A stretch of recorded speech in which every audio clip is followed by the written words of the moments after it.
So today we have our first presentation on material science for chemical engineers. So this presentation, this group consists of Bashir, Haziq, Hasinah, and what we call Suffiya.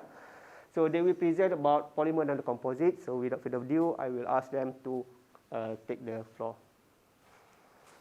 Assalamualaikum warahmatullahi wabarakatuh. Today we are going to present to you about the polymer nanocomposite in terms of making the food packaging. So what is polymer nanocomposite?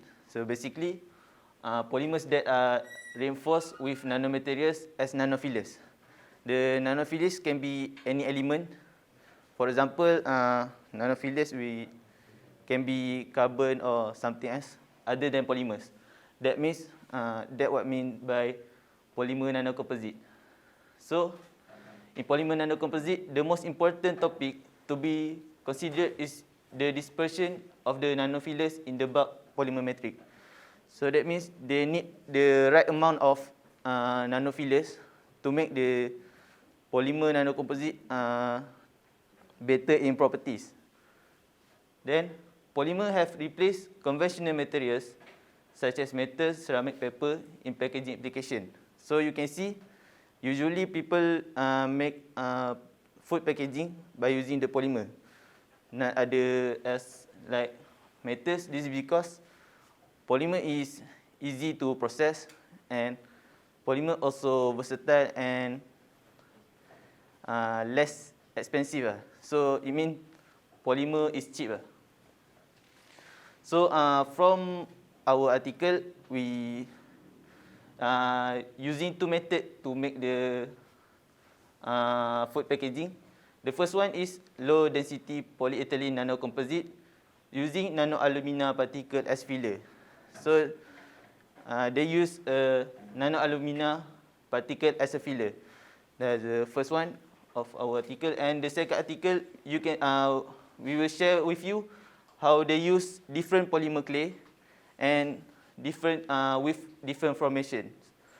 So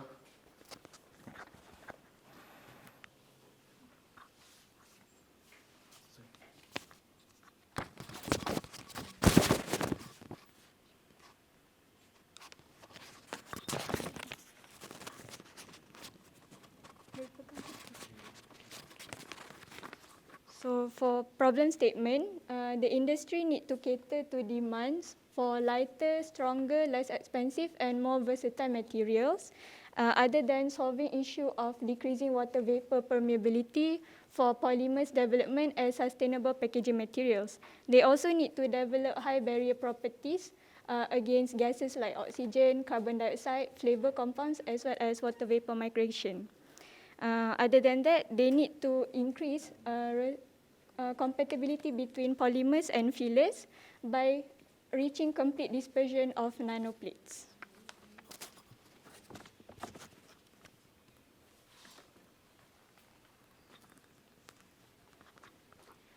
So the objectives of this research is to improve polymer properties nanocomposite that exhibit increased mechanical strength, improve heat resistance and gas barrier like Suffiya mentioned just now, oxygen, carbon dioxide, flavor compounds, properties compared to their heat polymers and conventional composites.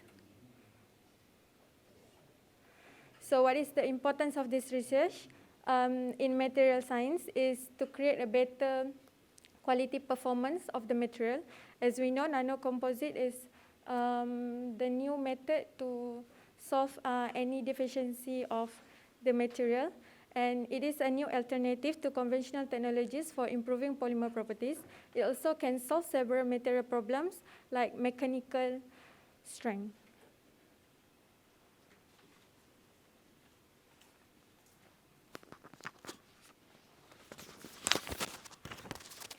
So for the first method, in the first article, the polymer used is LDPE or low density polyethylene, and the filler used is alumina, which is a ceramic.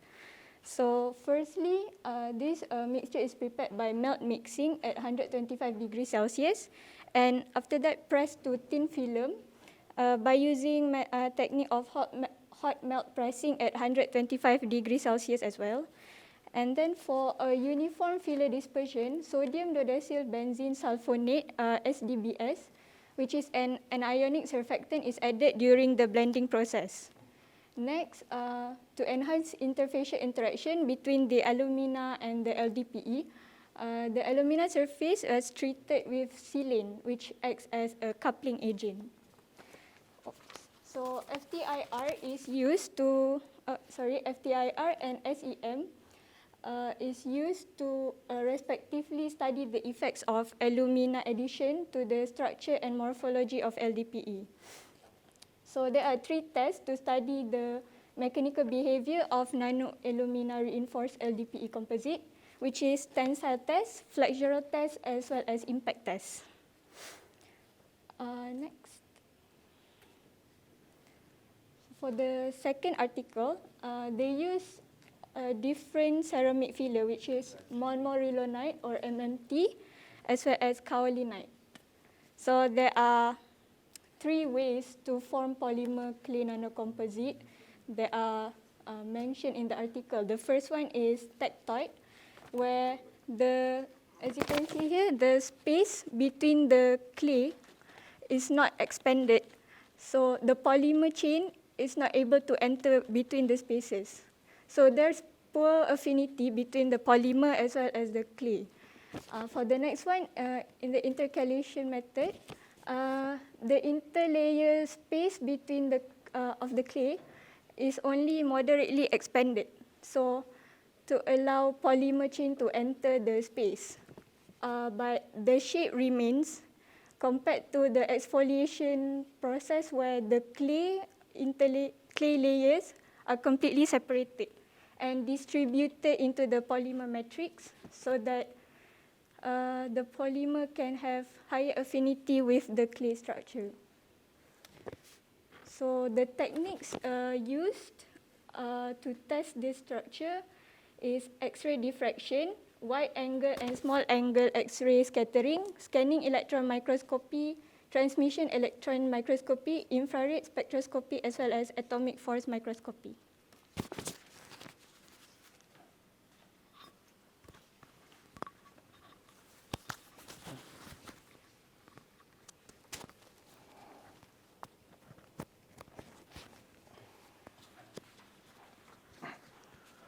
Assalamualaikum.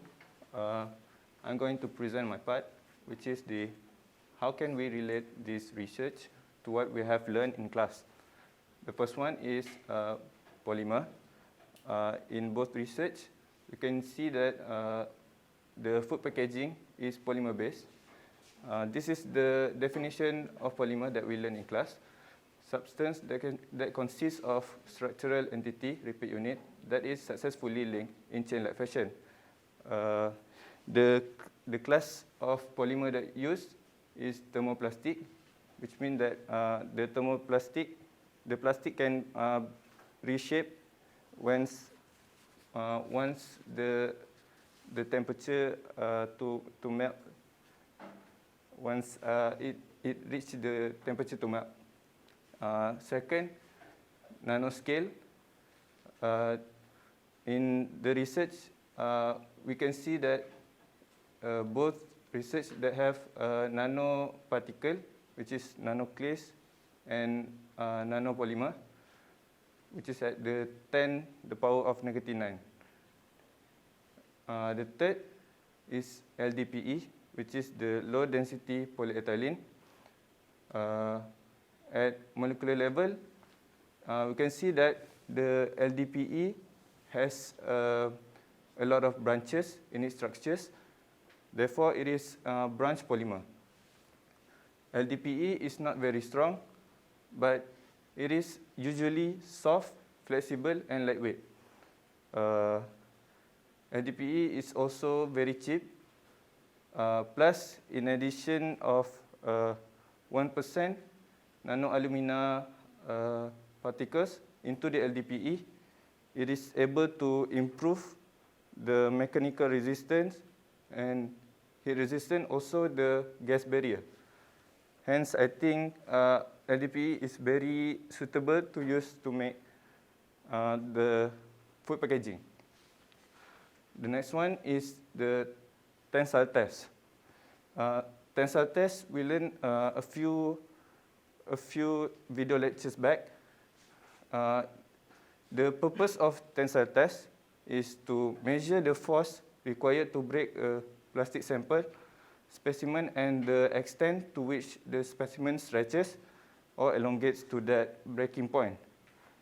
Basically, it is to try to understand the strength of the polymer. The result of the tensile test, we call that as the tensile strength.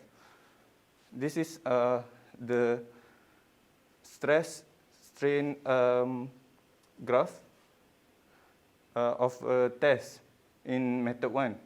You can see that, I don't know if you can see, LDPE has the lowest strength, and then 1% nanoalumina has the highest strength. Let's see.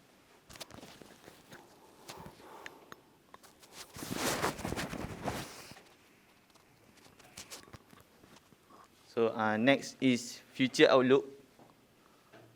So for future outlook, we need to make the food packaging that can biodegradable, which means bio-based nanocomposite.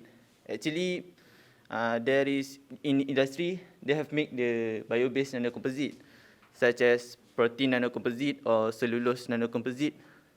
But this nanocomposite is not good barrier properties, because like protein nanocomposite, the water absorption is high in there. That means not suitable to make food packaging using like protein nanocomposite, or we can see like they use paper to make food packaging. So they're not suitable in long term, because when we drink water using a paper, like paper cup, so we in a long time we can see the water start to, we can see it outside. So they absorb the water. So that's why we have to make at the same time has better barrier properties. So to achieve this, we must have a better processing technologies.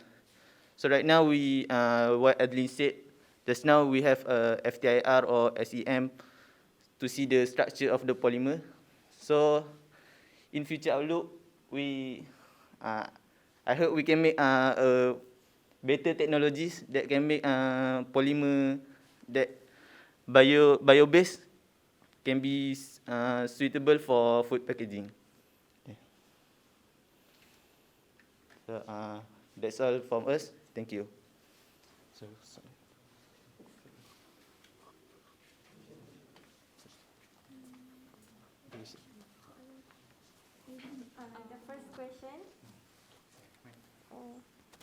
The first question is, who knows what is nanofillers that used in both articles? Alumina. Okay. Alumina. Okay, another one? Another one? Nanoclays. I don't know how to okay, it's MMT and kaolinite. Okay, so now we come to the second presentation by Taufiq, Zaim, Syamimi, and Khairunnisa. So this group will talk about the metal nanocomposite. So without further ado, I will pass to them. Assalamualaikum warahmatullahi wabarakatuh. We are from group 2, are going to talk about the metal nanocomposite food packaging. Next. Before we go further, I will introduce about our project, and I will briefly talk about the nanoscale. As we have learned before, nanomaterial is a very small scale in this world. And how do we know the scale? How do we know the small? How do we know how small the scale is? So a piece of human hair is taken to take an example. So the nanoscale is 60,000 times smaller than human hair in diameter or the size of a virus. In fact, that the nanometer scale is billions times smaller than meter and millions times smaller than centimeter. So why do the scientists do research on nanoscale? Is it important? So it is really important because reducing the particle size to the nanometer scale increases surface to volume ratio, and as a result the reactivity of nanoparticles. So it means that the usage of nanoparticle in some processes is important to increase the reactivity of the reaction in order to make the reaction completely react in a shorter time. So in our project, based on our research, one of the metal nanoparticles is nanosilver.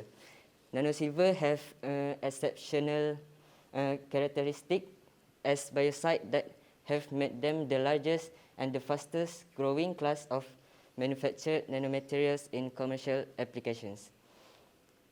So silver nanoparticles are synthesized using various techniques resulting in different shapes and size for use in numerous applications. So the techniques or processes typically is attrition, sol gel processing, soft lithography, mechanical and chemical manipulation tools, or there are any methodology that will be discussed by Nisa later on. So what is important to note here that the main point of using nanopackaging is to increase the lifetime of foods by stopping bacterial activities. In fact, that tens of millions of dollars are being spent in a global race to apply nanotechnologies in food production, processing, and packaging. So that was such a huge amount of money to be spent on a nanotechnology, on food nanotechnology. So why the amount is large? So we will discuss further on the problem statement to know why it.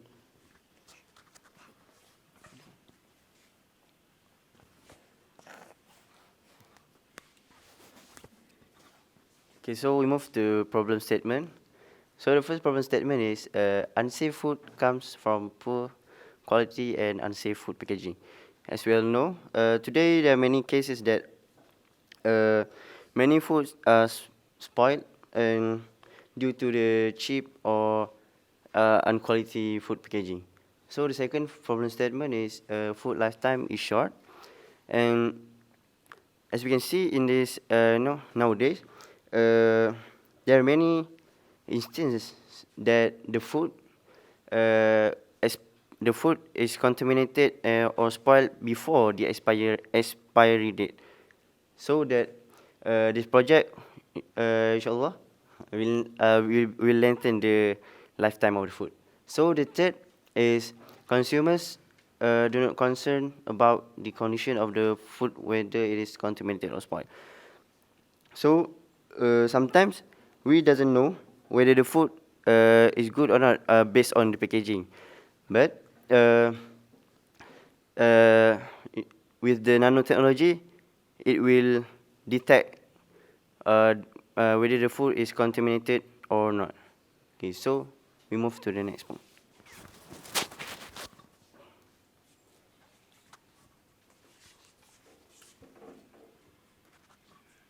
And then the next one is objective of the research. As we all know, is food nanotechnology is an area of emerging interest and opens up a whole universe of new possibilities for the food industry.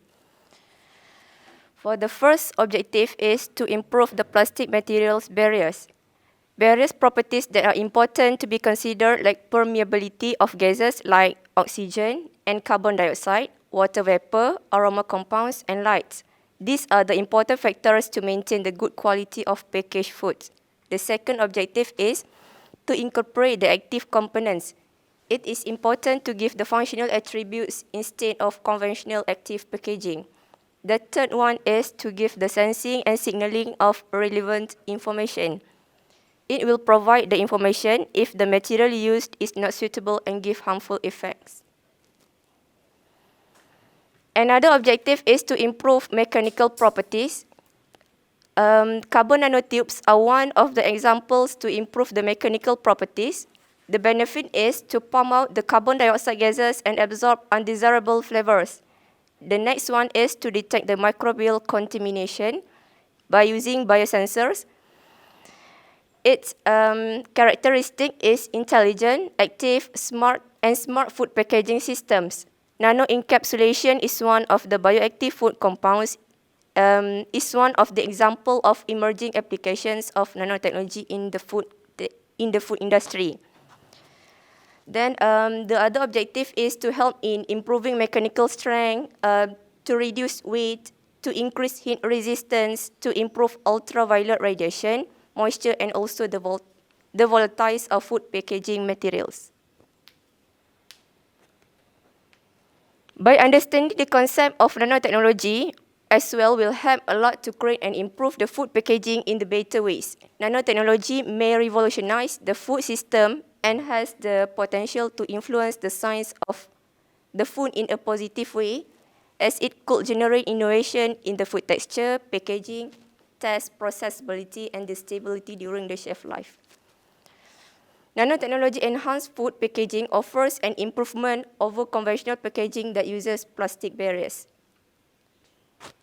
So I will pass it to Taufiq.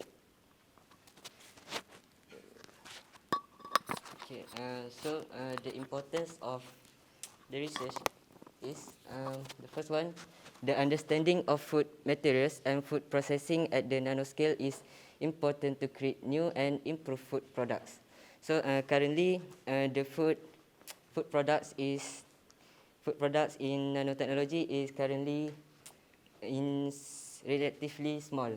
So based on our article, the revolution of nanotechnology will be increased in the future, as it could generate innovation in the food process, taste, and the stability during shelf life. So next, nanotechnology has also opened the way for the introduction of other functionalities, such as antimicrobial activity in biodegradable materials. For instance, the preservative benzoic acid has been bonded to a magnesium aluminum hydrotelside, and the complex have been blended with polycaprolactone to slow down the release of antimicrobial molecule.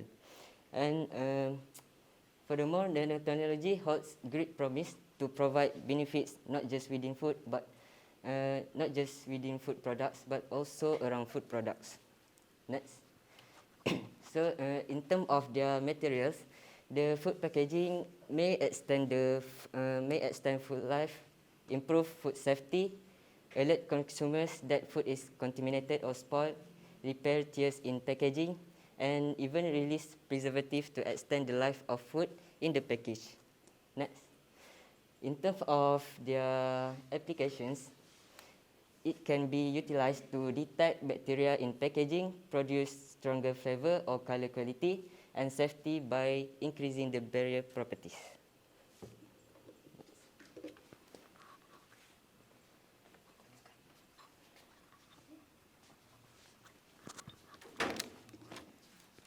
So now we'll be moving on to the methodology, the chitosan-based nanocomposite silver ones. We have chosen this method as this is the only method that uses the nano-silver composite.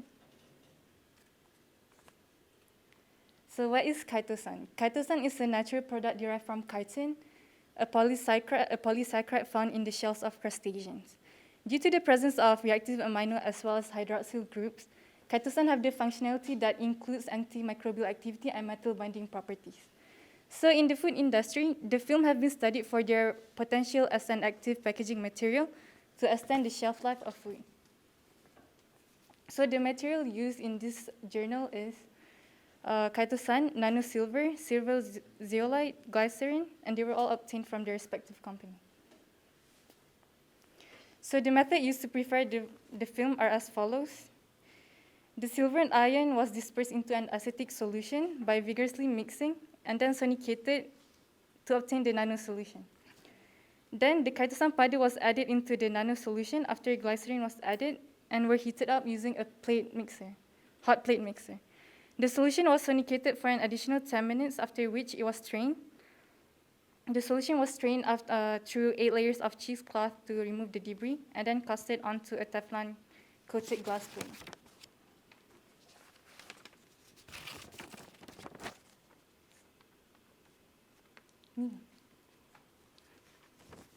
And then the casting when the casting are dried, it is then peeled off the glass plate and cut into specific measurement for the test. Then for the second journal, they use the wet chemical reduction method. Nanoparticles are generally synthesized using the wet chemical reaction method.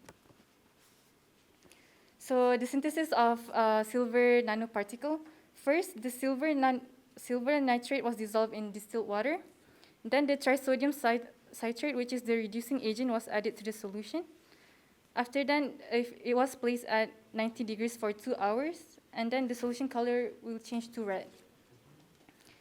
Now we'll be talking about the preparation for the antimicrobial nanocomposite film. So the nanocomposite film was made by melt mixing method.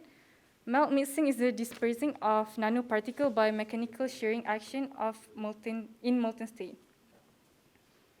Now after that, we'll talk about the determination of silver nanoparticle loading in the coating. So the total silver found in each coating is determined by the total acid digestion of the film. So the film was cut into squares and placed in the PTFE vessel containing nitric acid. Then the sample is incubated in an oven. After the digestion, the acid solution containing the digested film, in the absence of any residual LDPE film, were sampled.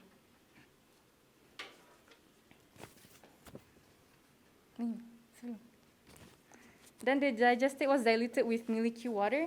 Milky water is the water that has been purified using an ion exchange cartridge and was analyzed using the ICP-AES. Now we'll talk about the various testing done. In Journal 1, they had tensile strength, water vapor permeability, water solubility, and microbial testing. And in Journal 2, they did the antibacterial and migration test. So for both journal, they did antimicrobial test was the common one between the two. So the bacteria used tested on the film are Salmonella, E. coli, and other microorganisms.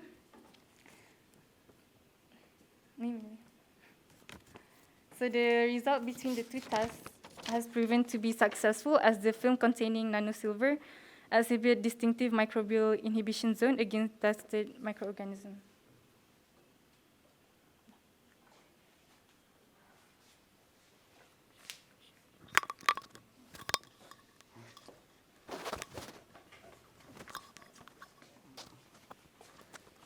So we move to what we can relate from this research to what we learn in class. So the first is the metal. So we use metal nanocomposite. So metal, as we know, is composed of one or more metallic element and often also some non-metallic element in a relatively small amount. Okay, so the next is total surface area per volume. As we can see, the benefits of nanoparticle or nanotechnology is it will increase the total surface area per volume. Which means if the surface area to volume of a reacting solid is increased, the more reactant particles are exposed at the surface. So the frequency of the collisions between reactant particles increases. Therefore, the rate of reaction increases. And also from the studies, the antibacterial properties of silver nanoparticles can be improved by increasing the percentage of the concentration or decreasing the size of the silver nanoparticles, so that it will increase the reaction and fast. Okay, so the last thing is silver. As we study in the beginning of the semester, we know that silver is one of the elements that is in transition metal. So, the characteristic of silver is nearly white, lustrous, soft, very ductile, malleable, and it is excellent conductor of heat energy. And it's not a chemically active metal, but it's attacked by nitric acid. So, what we use in this project is silver nitrate, which is silver nitrate is common chemical compound with silver with a formula. So the many characteristic. So there is one of it is for jewelry and silver tableware used in the making of mirrors, indented alloy, also used in solid and brazing alloys. And what special is the silver? It can be used as a germicide. So because it shows very powerful germicidal activity, so that it will stop the microbes activity and will help the food, make the lifetime of the food longer. Okay. So that's all from me. Move to the next presentation.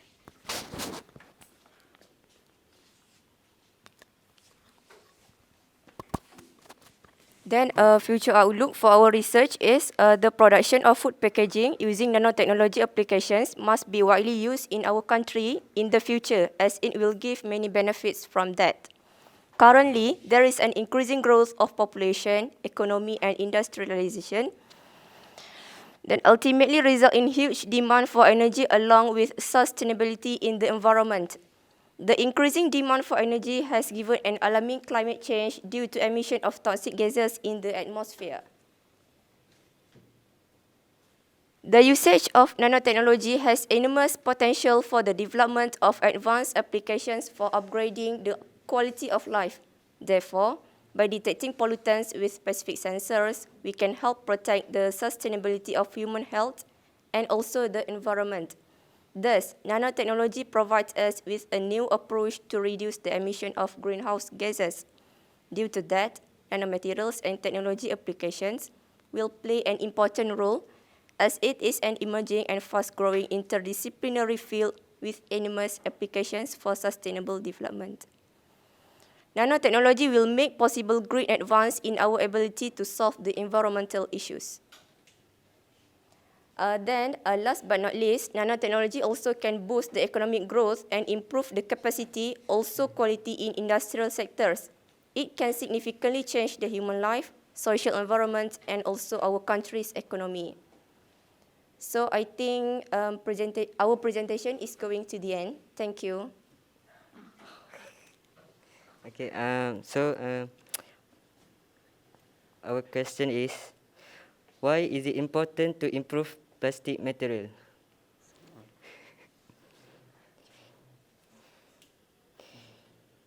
This is an easy question.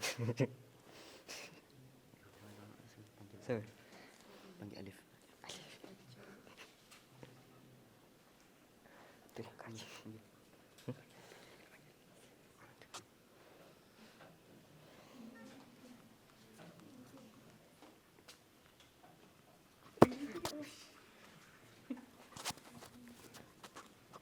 To improve plastic material barrier of migration, oxygen, and lights, to incorporate the active components, and detect microbial contamination.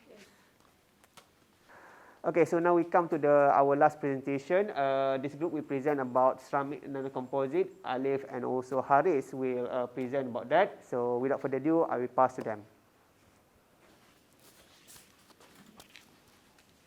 Okay, Assalamualaikum. So we are from group 3. I'm gonna present about ceramic nanocomposite.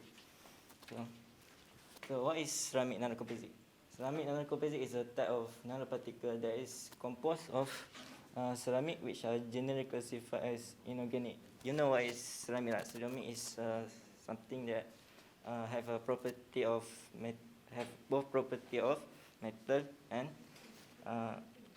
non-metal. So non-metal solid, they can be made of both metallic and non-metallic compound. The material offer unique properties. So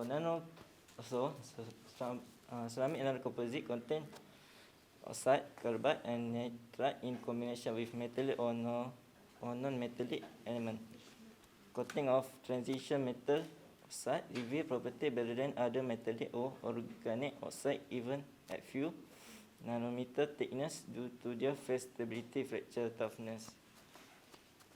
So ceramic nanocomposite have been applied to many industrial applications due to their remarkable properties such as resistant corrosion, high temperature oxidation, and good well resistant than that of metal in high temperature environment. So in this slide, this is our task. So we are going to compare between microwave synthetic ceramic and conventional microwave synthetic that Alif will present later. So what step? So ceramic is not as brittle material. Therefore, engineers have been looking for a way to make ceramic become more flow tolerant and maximize its property through design of their microstructure. So we are going through the nanostructure to make it even better than they already are. So our objective is to improve ceramic properties by increasing its resistance to corrosion, high temperature oxidation, better wear resistant. So what does high temperature oxidation mean? So high temperature oxidation refers to a chemical reaction involving a metallic object and atmospheric oxygen that produce corrosion at elevated temperature. Such corrosion can be prevented by protection method that reduce the rate of oxidation. So wear resistance refers to a material ability to resist material loss by mechanical reaction. A material can be wear resistant and tough but not particularly hard, and a hard material can be wear resistant but not particularly tough. So why is it important to do the research? So to produce a better material engineering. So we already know that ceramic is brittle, so it's not widely used. So the engineers are trying to make a better version of the ceramic. So to maximize the property of parent material, which in this case is ceramic.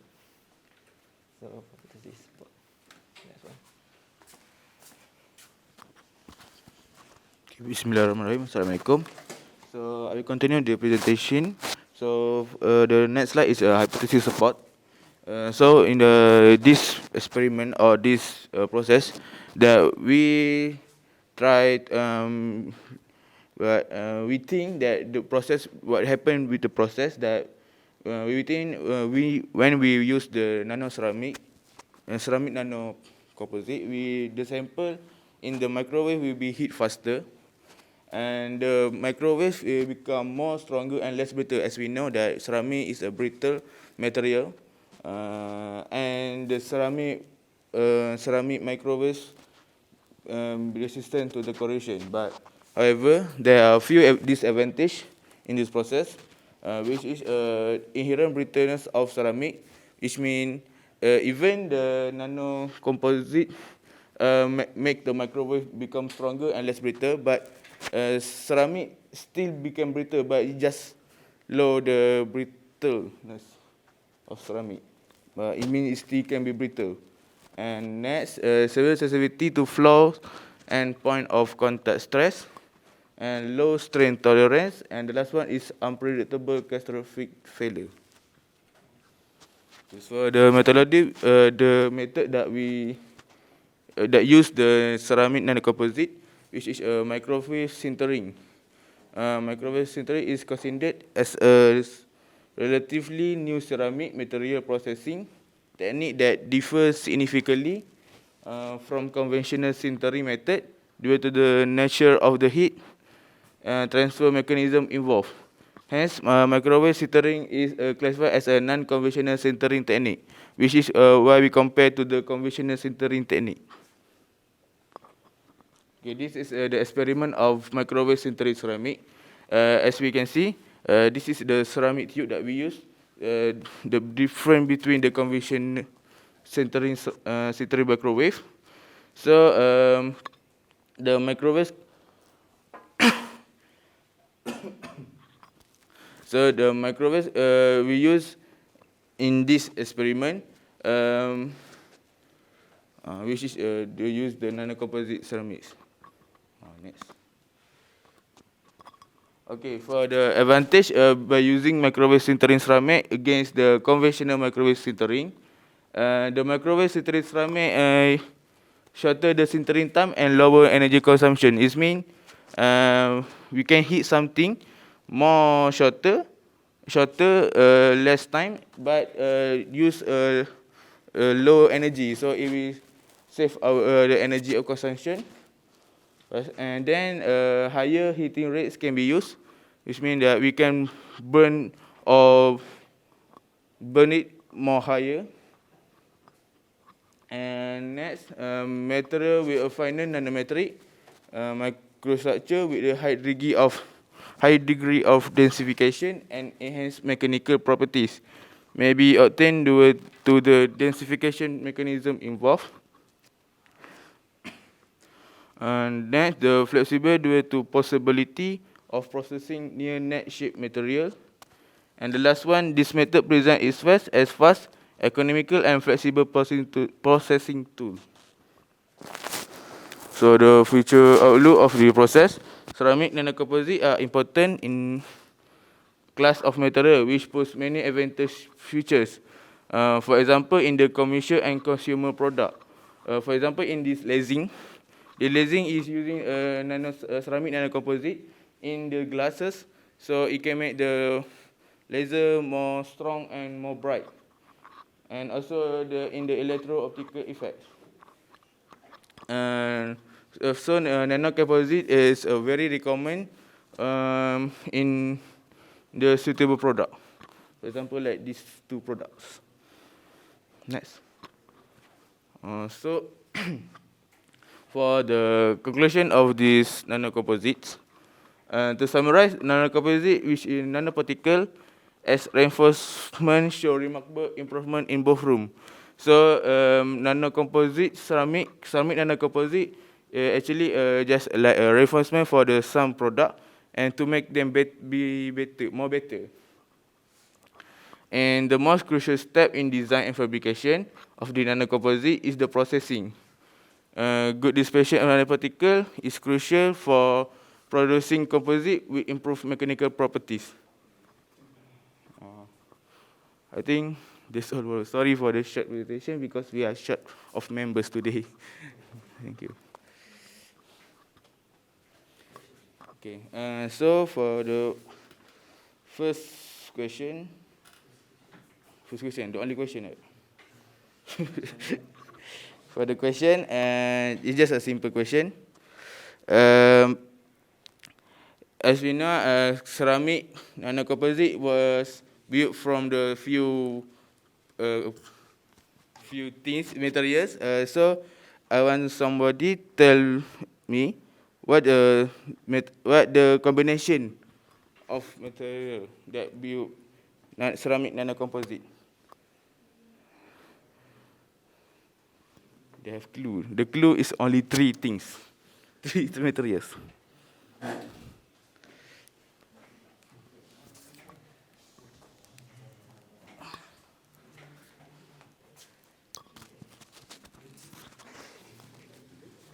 Consists of oxides, carbides, and nitrides. Yes. Okay, that's true. Okay. Okay, so I think that's all from our group. So thank you very much.